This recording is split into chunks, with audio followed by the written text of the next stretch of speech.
কলকাতার স্ট্রিট ফুডগুলোর কথা বললেই জিভে জল চলে আসে। আর এই সমস্ত স্ট্রিট ফুডের মধ্যে আলু কাবলিও কিন্তু বেশ জনপ্রিয়।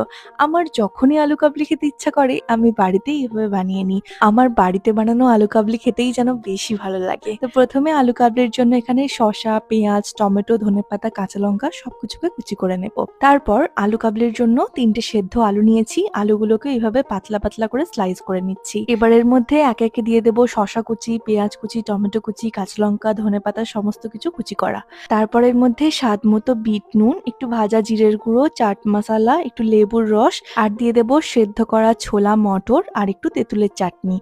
এখানে তেঁতুলের পাল্প ইউজ করতে পারো। এবার ভালো করে হাত দিয়ে মাখিয়ে নিয়ে শালপাতার বাটিতে পরিবেশন করো। আর ওপর থেকে দিয়ে দাও একটু ঝুরি ভাজা। শালপাতার বাটিতে আলু কাবলির স্বাদ যেন আরো দ্বিগুণ হয়ে যায়। কি এটা দেখে জিভে জল এলো তো? কেমন লাগলো ভিডিওটা অবশ্যই জানিও। টাটা।